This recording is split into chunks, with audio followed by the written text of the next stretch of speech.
Good afternoon, everyone, and welcome to our travel sector update. My name is Harry Stokes, and I'm a mergers and acquisitions partner in our travel and leisure team in our London office. Now, some European countries are re-entering lockdown, putting additional strain on outbound travel operators in the UK for this summer. It's been an incredibly tough last 12 months for everyone in the sector. And we all look forward to the loosening of restrictions, travelling overseas again, and experience a week or two in some sun. And from my perspective, hopefully, a return to lots of deal activity. While European leaders are busy debating vaccine supply, we thought it would be interesting to talk about VAT and how this is developing the travel businesses after Brexit. So today we have Martine from our London office and Annette from our Berlin office, and they'll be discussing the UK's application of the tour operators margin scheme after Brexit and the recent changes that have been announced by the German tax office with regard to the taxation of non-EU tour operators. Now, this is interesting as Brexit puts UK travel businesses in the non-EU category, of course, which has principally been seen by UK tour operators so far as good news. We have been awaiting the EU Commission's reaction to this. It has been and remains fairly quiet on this front, but typically we've seen the German tax authorities reviewing their own positioning and being first to issue new guidance on how non-EU tour operators will be taxed while selling German travel products. This will not only impact UK travel businesses, but any non-EU travel business going forward. And whilst this webinar focuses on the German position, we will explore what this could mean for the sector going forward and whether this could be the first of many countries to review their current rules. This webinar will last about 35 minutes and we'll have enough time at the end for a Q&A session. So if you would like to ask a team member a question, please send your questions via the Q&A function at the bottom of your screen. I'll now hand over to Martine. Thank you very much. Thank you, Harry. So in the next 10 minutes, I'm going to walk you through a brief history of TOMS, its purpose, and some of the challenges we've seen with the operation of the scheme over the past few decades. I'll also discuss the UK TOMS position post-Brexit and give you some insight into the future roadmap.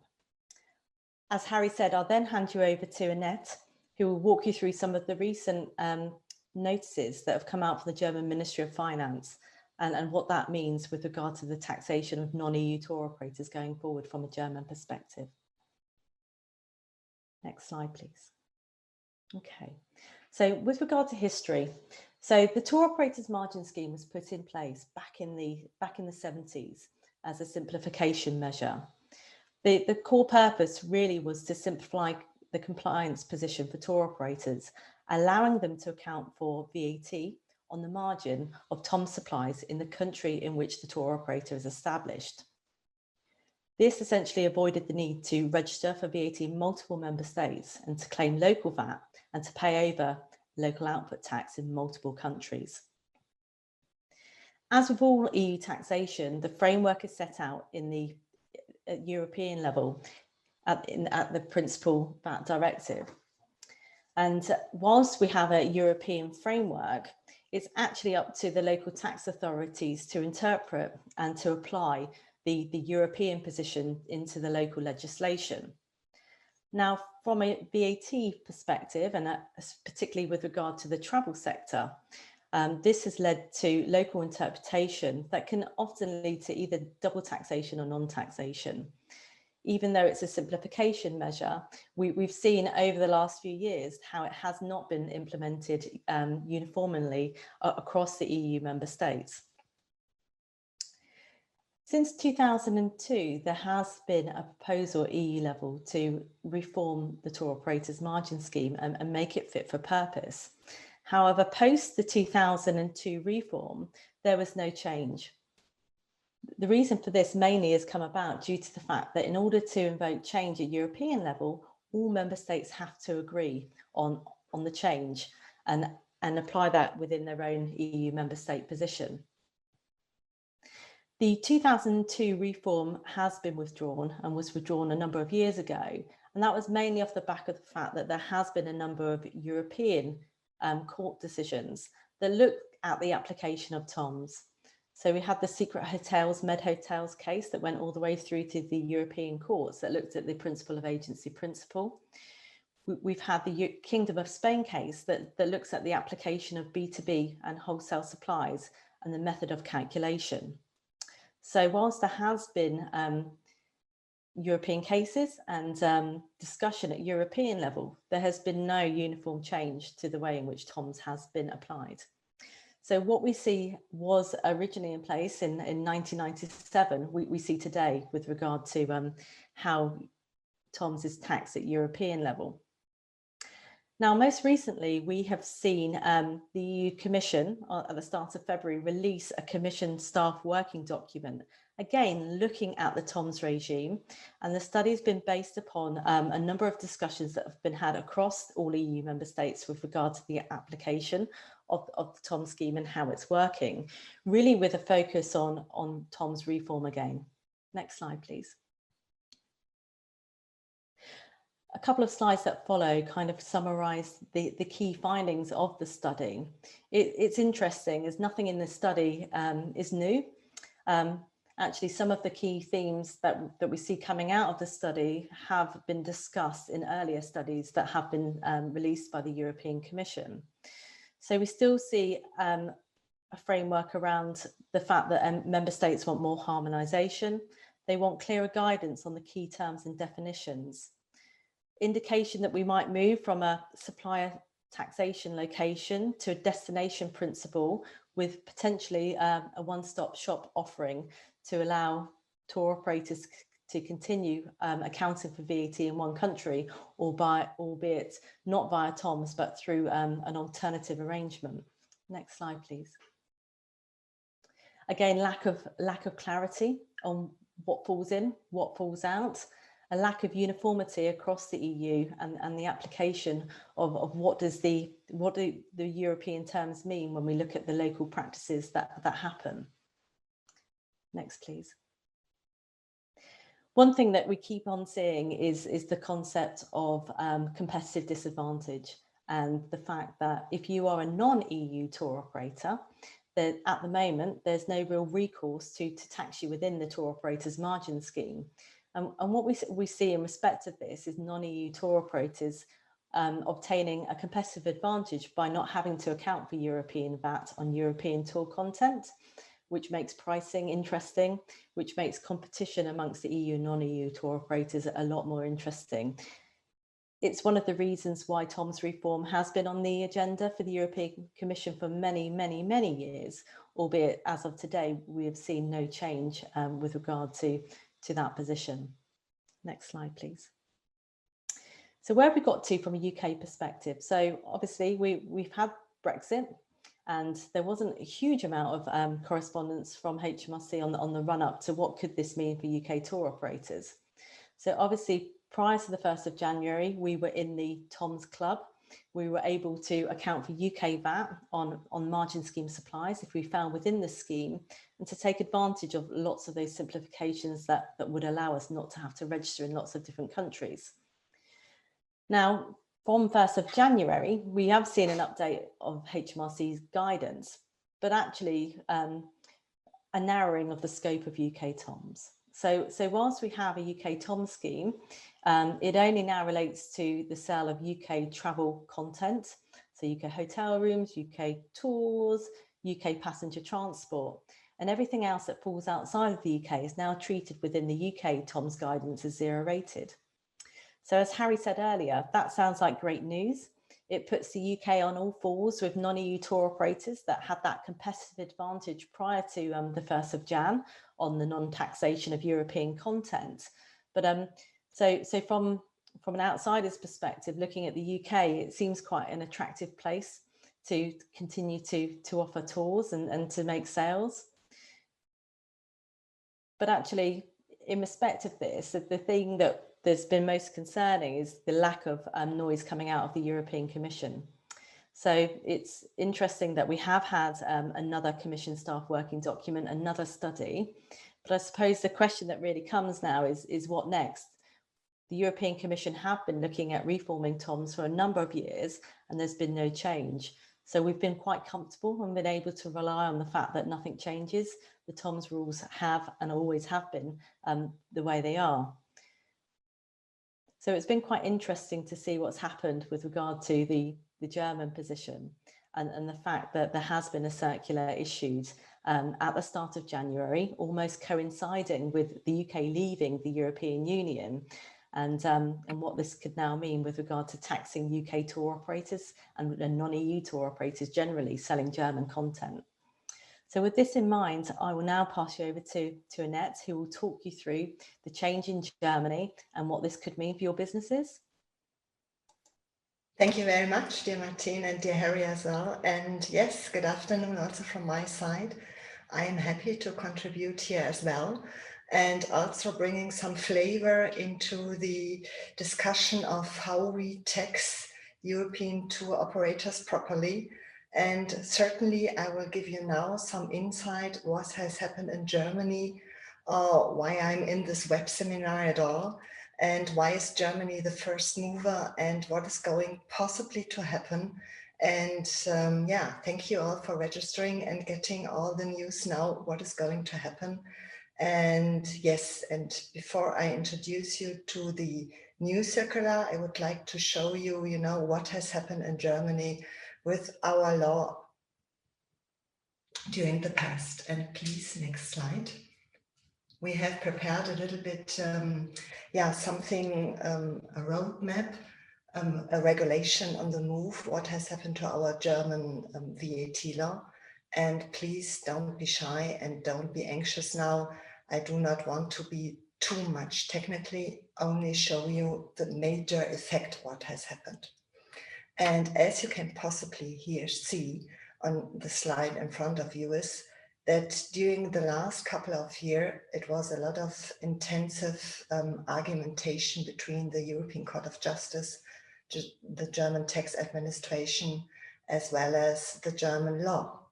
So already back in 2018, we even had in Germany an infringement proceeding against our German law that we would not apply the TOMS regime towards businesses, towards business customers. So tour operators margin scheme applied to B2B as well. So, and you can see what has happened then, that back in December 2019, we have changed our German law in this respect, and we have just seen at the end of November 2020 that we had the last circular saying that we will apply also now the TOMS regime to B2B, and the German Ministry of Finance also decided to say, okay, but however you would like to apply it, you can also apply it to transactions being carried out already before we had the change in law in Germany. So far, so good. Everything was quiet. And then just, as you can see, end of January, exactly on the 29th of January this year, it happened again that the Federal Ministry of Finance, for us very surprisingly, brought out a new circular for the TOMS regime. And this is now more or less the subject. We are talking about what happened in Germany, as Germany was the first mover in this regard. Next slide, please. What has happened is very simple, because we usually, when the finance ministry is saying something in Germany, we have very long circulars with a lot of sentences. But this time it was very clear, only more or less one sentence has been said. And I will repeat it to you. The German TOMS does not apply to travel services, provided by entrepreneurs established in a third country and without a fixed establishment in the communitary territory. So what does it mean actually for you being a UK tour operator? This does say that you do not fall any longer under the TOMS regime from the German perspective. This means that a UK tour operator with no EU fixed establishment will no longer benefit from the TOMS simplification for German travel services. This was more or less one sentence saying, surprisingly, and another sentence has been said regarding the application. Can we please move on to the next slide? Because regarding the application, it has been said that the TOMS regime will no longer be applied from the 1st of January of this year, as of course, obviously, UK has decided to the Brexit, and you are no longer, at least in terms for VAT, being seen, recognized as an EU member state. What is so interesting about this circular is that not the German law has been amended. It is just, a circular of our German finance ministry. They say that we shall interpret our German law in this regard. And when you have a look into the EU VAT directive, and I did this for you just for today, you will also possibly recognize that also the VAT directive does not necessarily say, where you as the performing tour operator must be resident, because there is clearly no condition given, neither in the EU VAT directive, neither in our German law. So it is just an interpretation. And when I say just, possibly we all know where it's going to happen, what is going to happen, that more or less it could be expected that this will go in front of the European case, in front of the European Court. Maybe someday when something is going to happen. And what is going to happen? What is it what makes this one sentence so interesting? I would like to show you now with a case we have built it and where you have possibly to think of now what to do. Can we please move on to the next slide? Thank you very much. Let us have a simple case here in front of you, even though it's a big picture, but you see and you are familiar with circumstances like this, that you operating as a tour operator within the previous scope. So what was happening and how needed it to be applied, the TOMS regime, until the end of last year, as you certainly know. You have your customers and they qualify either as B2B or B2C. I have learned from my team how you apply the TOMS regime within your country previously with respect to B2B customers when they use the journeys, for themselves and not for wholesale. So what was happening there? You applied the TOMS regime to your outward supplies for your journey, even though you possibly made a lot of sales and a lot of single supplies, it has been treated as one single service, not a supply of goods or services, only one supply. You received the tour price and it needed to be taxed within the UK. As we were saying, and this is how the regime has been treated for you till the end of last year, that it's going to be taxed there where the tour operator is established. So, and now let's bring in the German flavor and the German content into the business scenario. Let's assume that you were selling a journey, whereas you needed to buy hotel accommodation in Germany. So you see here a German hotel. What do you expect on your incoming invoice? Of course, German VAT. Why is it like this? We say the place is there where the hotel is located, and then we tax it with a reduced VAT rate, which is currently in Germany 7%. At least, you know, for your journey, let's assume passenger transportation services plus one hotel accommodation, and the next day you continue the journey, the travel, then you have taxed it. In the UK, no input VAT deduction at all. And of course, on the margin, you calculated the UK VAT. And of course, no input VAT deduction at all, because this is one part of the simplification for the tour operators regime, that you cannot exercise any input VAT deduction at all. Okay, this is how it has been treated in the past. And as you can clearly see, it's a type of, let's say, simplification, how you tax it, just your margin, you know. VAT is always been seen in a way of gross. That's how it goes. And now back to the sentence, you know, you cannot apply the tour operator scheme anymore because you are out of the European member firms, you know, you are out of the EU, not being seen as this applying any longer the EU VAT directive. And what does it mean to you now? And please, next slide. Well, I put in now the question marks because of course it needs to be now distinguished, you know, what type of single travel services you are supplying. And when I'm already saying single service supply, you know, it's not being treated any longer as one single supply. Why? When you as a tour operator, you know, being now resident in the UK, you qualify as third country. As a third country entrepreneur, you do not qualify any longer as EU, and therefore you cannot apply it according to our German understanding, which possibly is covered by the EU VAT directive.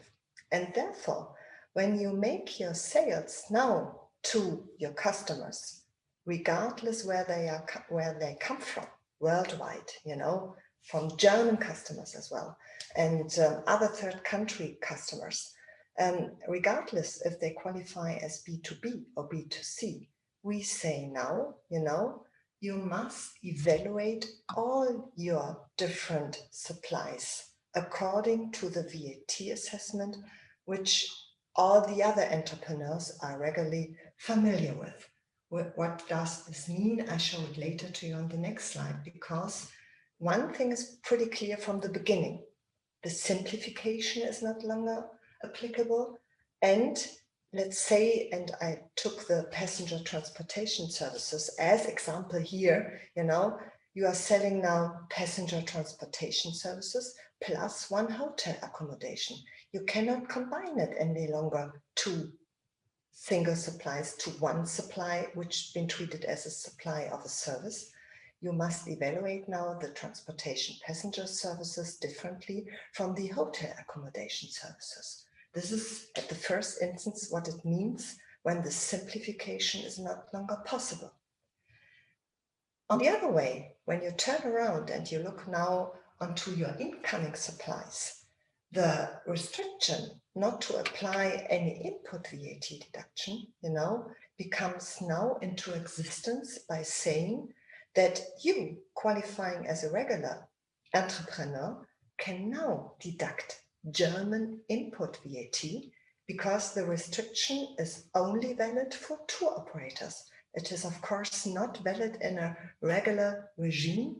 And you, coming from the UK, of course, you will qualify for input VAT deduction because reciprocity is given whenever it should come to VAT reclaim procedures or whenever it comes now to German VAT registrations. And why I am talking now about German VAT registrations. Let's think about the passenger transportation services you are rendering now to customers, either B2C or B2B, regardless where they come from. you know, passenger transportation services are now evaluated according to the destination principle. And whenever the route is over the German ground, you know, you need to tax these passenger transportation services now to your customers. This means applying now German VAT, because you cannot apply the simplification any longer, and you need to follow now the rules according to the VAT assessment. And as you are now the taxpayer for it, you need to register in order to be compliant in Germany. And at the same time, you can now deduct German input VAT, which is put in the invoice to you on your incoming supplies. So you see, it's a total change in the process of being now compliant, possibly regarding the prices, you know, and what is now the gross price of your journey. Possibly it may also influence a little bit, you know, whether or not you put now on your margin the UK tax rate, or whether you say, okay, I calculate now not net, and then I can also deduct the input VAT, and then I put now on my journey German VAT on your outputs. It really depends now what VAT rate we are talking about, you know, and more or less it should be the same. But as we are not the same, you know, in terms of pricing, in terms of the VAT rate, of course, this will definitely also influence now the prices for each single travel you are selling now. And this is possibly something, and therefore you can understand now the little picture on the left-hand side on the bottom of your slide in front of you. Okay, the simplification is over. The margin taxation is no longer applicable. And this is what the German Finance Ministry is saying, clearly saying, we interpret the EU VAT directive like this, that only EU member states entrepreneurs acting as tour operators, travel agents can benefit from the simplification. Next slide, please. And yes, and I promise to you not to be too technical. But what makes it now possibly, or what is really, really now new for you, as you cannot apply the margin scheme anymore, at least in terms of our German understanding, you know, you need to make the single assessment with all of your supplies whenever Germany is now somehow triggered. And this means that it's always need to start off thinking, how many supplies are you rendering? Because the simplification for the tons regime says, you know, you fulfill only one supply, one single supply of a service. And now when you say hotel accommodation, passenger transportation, a restaurant supply, possibly later in this year, when this COVID pandemic is hopefully over, also events in Germany, you know, everything, even when you sell it as a package, you know, you must divide now the package and thinking of, oh, how many supplies do I make? Is it one supply? Is it one main supply, auxiliary supplies, separate supplies, you know? And because this is always decisive then for the VAT treatment following this evaluation. And you see what is very decisive then is that you need to have a certain understanding of the place of supplies, as we do not apply any longer the taxation there where you are resident as UK tour operator. You need to understand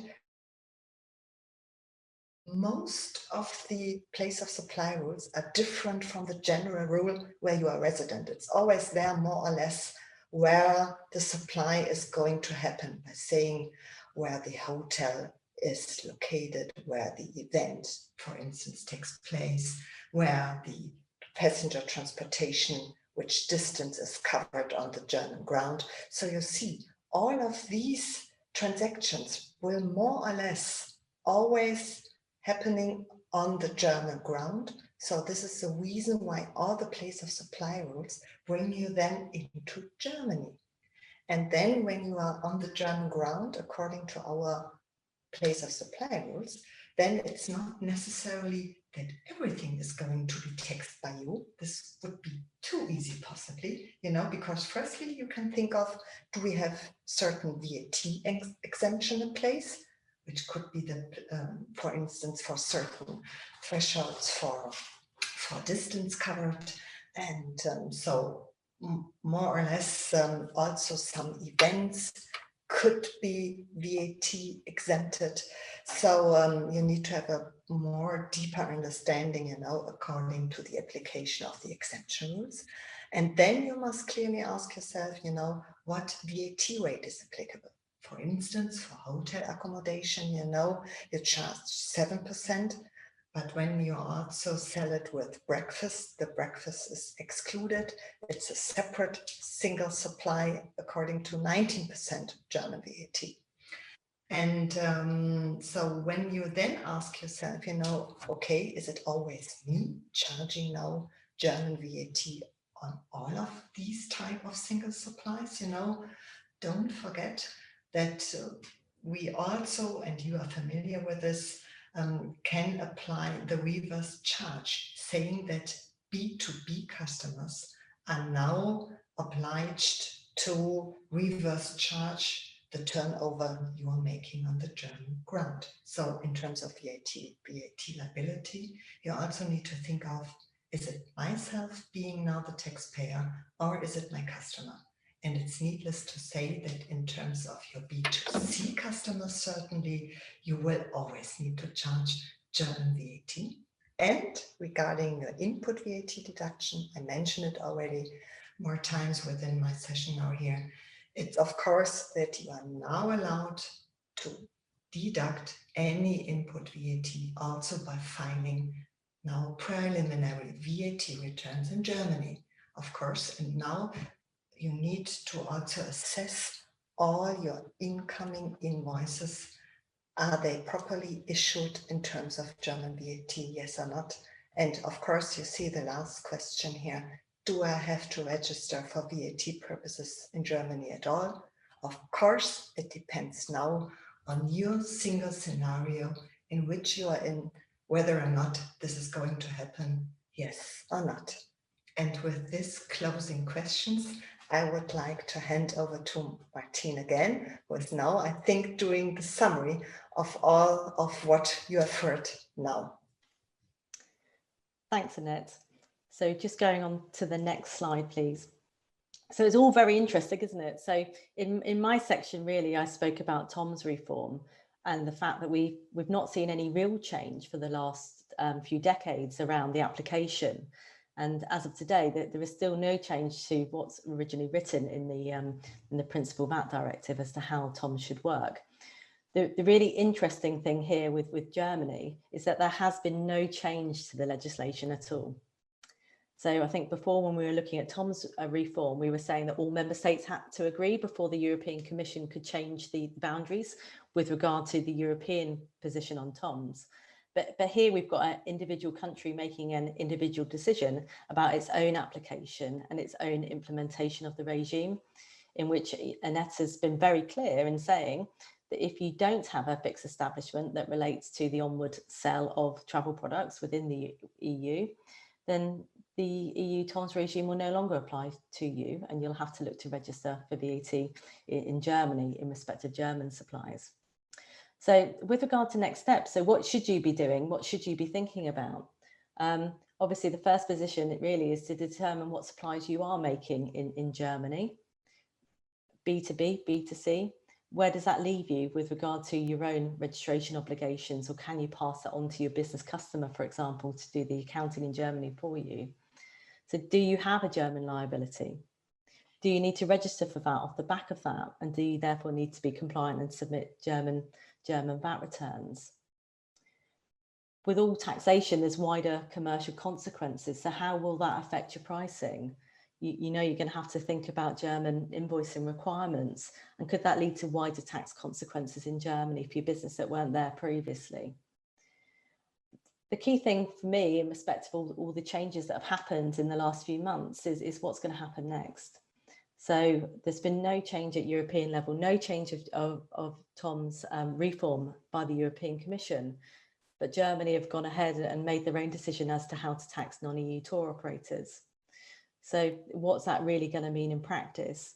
Are we going to see more people, more non-EU tour operators registering for VAT in Europe?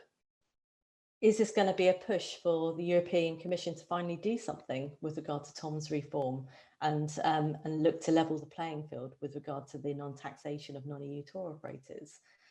Will we see commercial decisions coming off the back of this to set up fixed establishments, for example, in Europe, that will allow you to continue to benefit from the TOMS regime, and what will that look like in practice? So I think there's lots to think about with regard to your own existing position, but I anticipate that this is not going to be the first country to follow suit. I think there has been quite a few different interpretations of the TOMS rules across Europe. As I said in my section before, we've seen non-taxation, we've seen double taxation. So it'll be interesting to see what happens in the next 6 to 12 months around some of this. So I think that kind of concludes the kind of technical part of the session. So I think we're going to come on to some Q&As now. We've had a few questions in, and there's a Q&A box at the bottom of the screen on Zoom if anybody else would like to add any more questions. But can I invite you back, Annette? Because I've got some questions for you, and we've also got some questions from the floor, if that's okay. Of course. So I suppose the first question, there's a couple of questions that have come up on the chat box that talk about the fact that we talk about TOMS from a European perspective, and we've talked about the UK. One question in particular talks about whether your rules in Germany will apply to the likes of US tour operators and Swiss tour operators. Yes, certainly. Sorry, of course. We only distinguish between the EU and third countries. So whatever is now covered as third country party, you know, is also, of course, being applied to.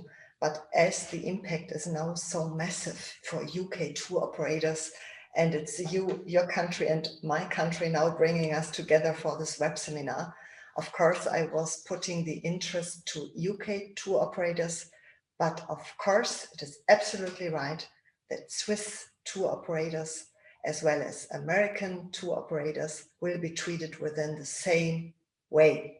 You know, there is no change at all, and no change at all in our perspective is exactly that what the German tax authorities are, let's say, always saying, not necessarily in the circular, but the understanding was always so far that the tour operator margin scheme is only eligible for EU tour operators. So Switzerland and US, please, you are welcome, possibly also to register in Germany.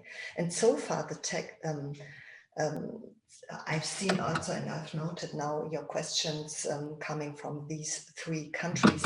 So it's always now the question, how do you, usually the more far away you are from Europe, the let's say the more difficult it is for German tax authorities to catch you somehow, you know, in terms of being compliant. Let's take the question from the one who is coming from the US, you know, when you are a US tour operator and you are being charged with German VAT, possibly then for all the place of supply rules, plus hotel accommodation, passenger transportation, whatever it is, events, tickets, etc., you know, and you were reselling it, you know, and possibly the position more or less always was to register in Germany plus VAT, and then you can of course deduct the German input VAT, you know, by filing VAT returns. If you would have sold it only to B2B customers, where you could have applied the reverse charge on your output side, then reciprocity with Germany is given, so you could be entitled to also reclaim the German input VAT by filing VAT reclaims. So more or less, possibly your what you were thinking about was, okay, I suffer somehow now from the German input VAT. I don't ask for any credit. And then, you know, I don't be taxed in Germany. At least this is how I am reading now the question. And so you stayed out of Europe, out of everything, and that's it. This does not necessarily say that you were compliant, but of course, nobody has seen it. Nobody has realized what was happening on the German ground. So this is at least something. Whenever you are selling somehow events or travel journeys, you know, being existent on the German market, and possibly also the German tax authorities will see you in brochures and programs, you know, and also by investigating the German suppliers, who is my customer, and then they will also see these names pretty often because they can search for it. Then, of course, the better it is that you really evaluate what is going on, and then based on this opinion, you possibly register. So also to get the German input VAT back. So Annette, we've seen the German tax authorities in the past be really successful in identifying and taxing non-German providers. So we've seen it for river cruises, we've seen it for coaches. So I'm presuming this is heightened the detection risk. So it really depends upon the presence in the local country.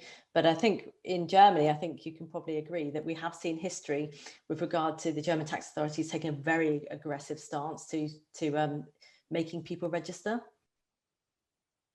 Yes, and of course, as I am on the side of the advisors, of course, I cannot excuse for the behavior of the German finance ministry, but we know that worldwide we have the reputation as being very strong in this regard. And also the way how we follow these tour operators is sometimes also not the nicest way. I know this because you then are confronted with a type of questionnaire and you need to answer all these type of questions. But it really is as it is, and I don't like to say it and to so openly, but whenever you are not compliant, starting now from the beginning of this year, because of course you are protected at least as UK tour operator. And now I'm only addressing it to the UK tour operator because here we had the switch from EU to third country. When you are not compliant starting, let's not necessarily say from the beginning of this year, because definitely we are still in the lockdown here in Germany, and I don't know if, you know, journeys are happening so often. More or less the market is still down, which is very sad, but it's hopefully recovering very soon also in Germany. But then when you're not compliant, you cannot, you know, you are making something what we say VAT fraud, because when you are not compliant and you don't account for German VAT and, you know, you don't pay it towards the German tax authorities, you know, you are in a position which is worldwide be known as VAT fraud, even though you can, of course, deduct the German input VAT, but the overall position is not a good situation for you. And when this is going to happen, of course, the penalties will be much higher than, you know, in terms that you also have higher risk here. And pretty often it is the case that you are not confronted any longer with a tax case. Even then criminal proceedings might be also opened, because then, you know, Germany, depending of course on the volume, you know, and on the number of VAT, which is not properly being collected by you as tour operator now. This is then something, you know, where we have a very strong administration, and then, you know, it will pretty soon leave then the VAT taxation. It will also come to the civil criminal proceedings, investigations, which are also opened at the same time. And this is something, you know, there we have a very sad very sad curve, which we see that there is a number increasing in opening such proceedings now. But this is not such a nice topic, Martine. So, so therefore, of course, the detection, can Germany have something like this? Yes, because the force is then centralized in one special administration where they will explicitly look in the intranet, showing what is going on, who are the providers, where are they coming from, what can we do? And then they start their proceedings. And this is something, Martine, yes, I can only confirm, which might possibly happen. Okay, so it will be interesting, Annette, won't it? Because obviously the circular only came out and it said that it'll only apply from the 1st of January. But I think what you were saying there is that that's really applicable with regard to, say, the UK tour operator space, where we were part of the European Union previously.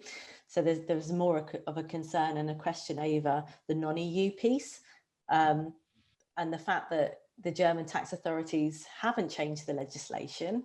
It is just a revised interpretation of what was always in place, and therefore there could be that historic risk. Because I think, it's quite common for a non-EU tour operator not to pay or not to register for that in the European Union. In some cases, there's no scope to do that.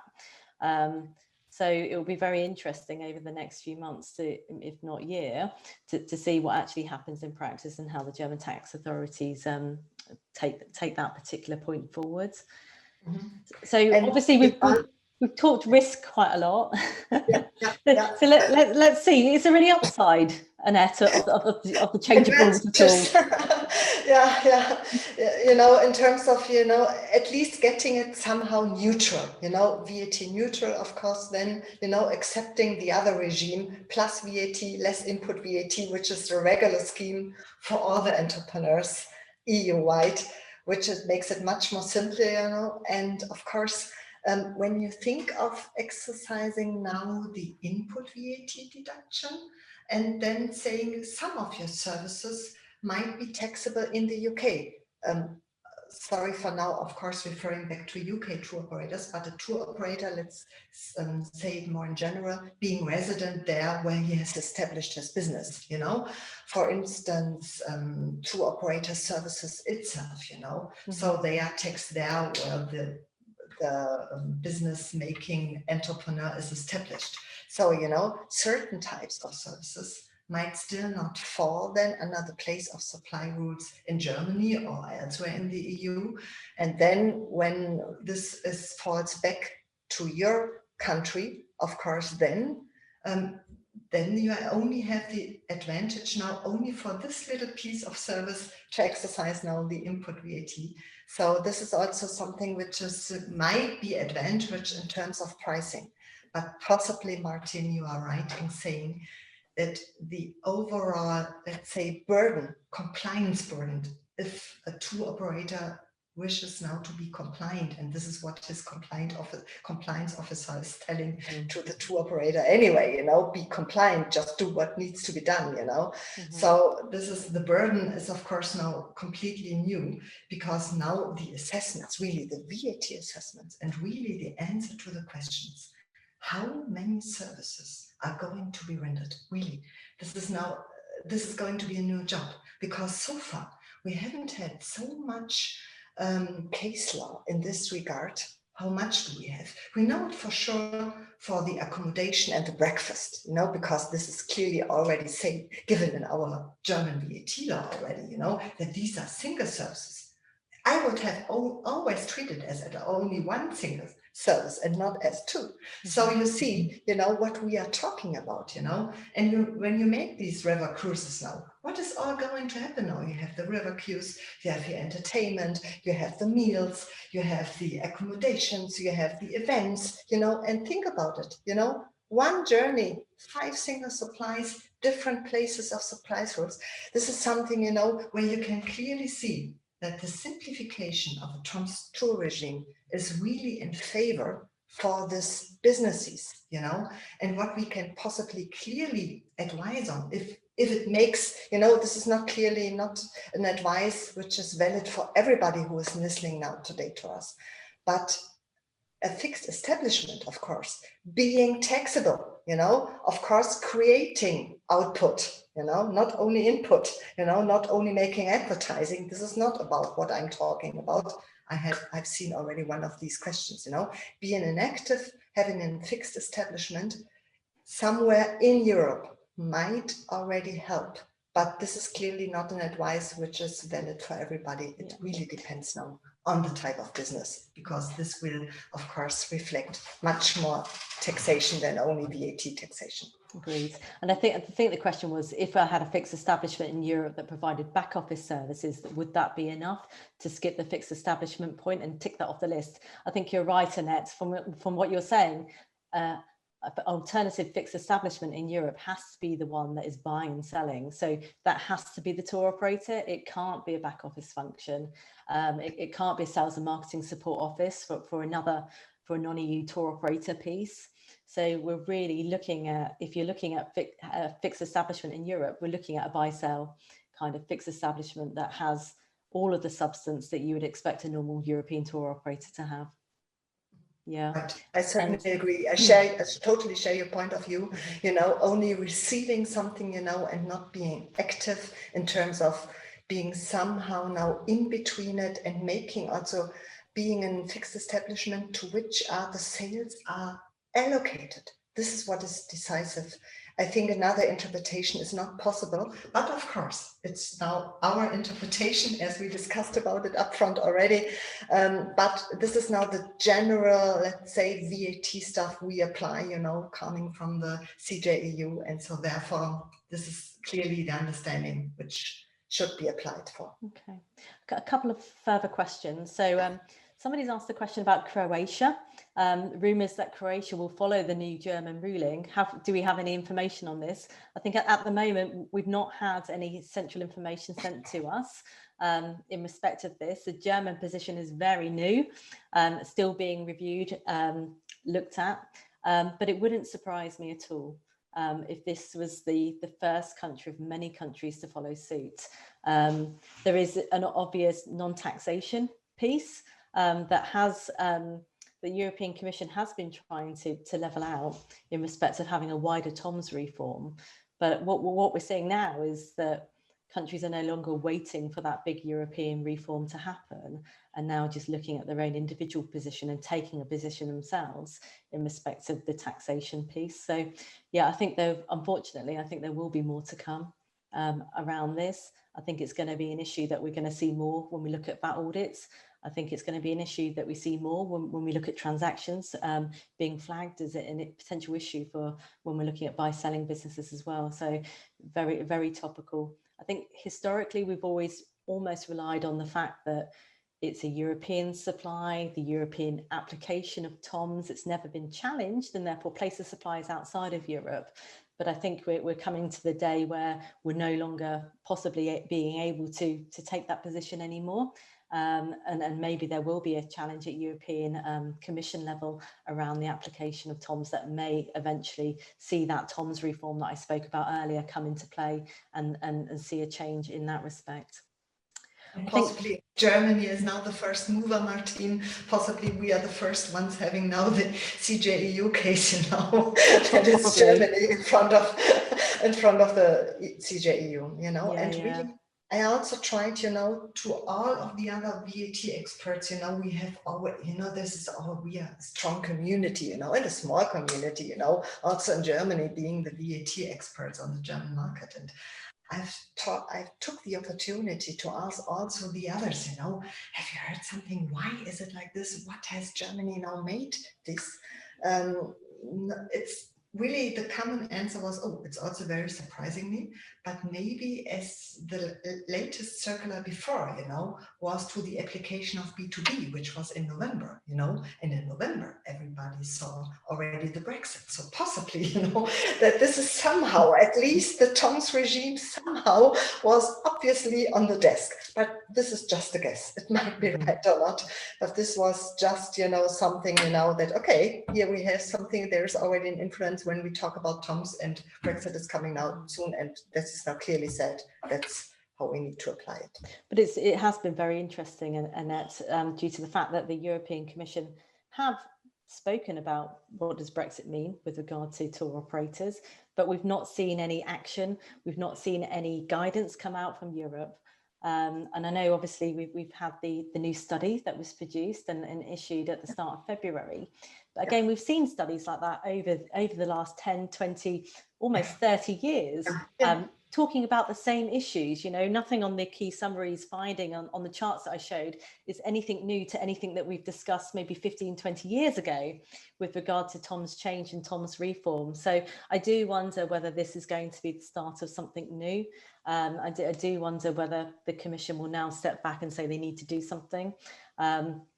So the next few months, if not the next 6 to 12 months, will be really interesting in that regard. Yes, I share your point of view totally.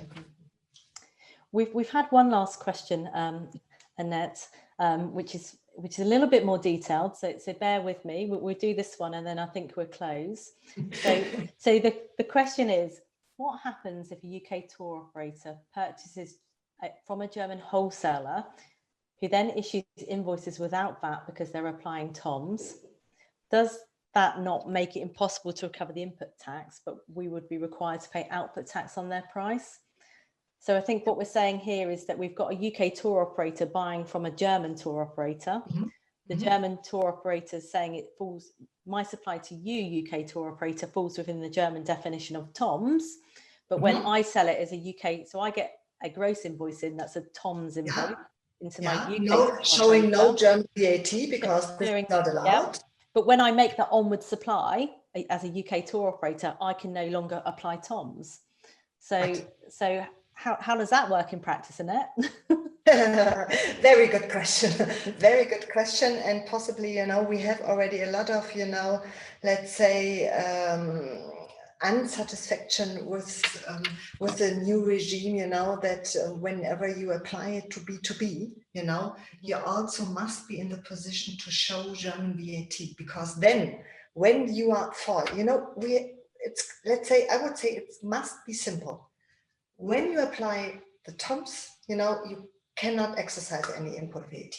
But when you are now falling under the regime that you need to register as you're now in the regular standard process, then there is a must. Then you must exercise the input VAT deduction, even though, you know, when VAT is not shown on the invoice. And this is something really I would go for, I would fight for it, because this is always, you know, always the criteria. When you fall under the regular regime, input VAT deduction is possible. And when you apply TOMS, then it's not. This is always, at least I've seen so far, Martin, the general guidance always coming from us, from the highest court of justice, that this is always the general line. And this is clearly something which possibly is not there, where you always need to fight for it, that you get the right, and possibly by filing appeals, you know, but this is clearly the message coming out from it, that when you are in B2B, then you can exercise the input VAT deduction as well. But I know we are still weak, as our practice is not so long with the B2B transactions falling under TOMS. And so therefore, possibly the point of view which you are applying, that when you are, you know, can we apply the TOMS regime when it's not for the own business of the B2B recipient, you know? This is something which would also now clearly help in understanding that you must show no German VAT on your invoice. I think that's the part of the whole problem, isn't it? So no uniform approach. You know, we used to have a B2B opt-in and opt-out in the UK, which worked quite well, and then we weren't in line with Europe. So I think we will see struggles with regard to the application of the German rules in those type of situations, whereby we might buy it as a tour operator and then resupply it where we can't apply the TOMS regime. So as I say, lots and lots to think about. So I think at the end of that question, we'll probably draw the webinar to a close. Thank you everybody for joining today. Thank you to Harry and to Annette. The German position is very, very interesting, and I think we're going to probably continue to talk about this for a number of months to come. So I think our contact details were on the original part of the slide. So please feel free to get in contact if you want some help, if you've got some questions, or if you want to understand the German position in any more detail. So yeah, have a lovely day, and thank you very much for joining.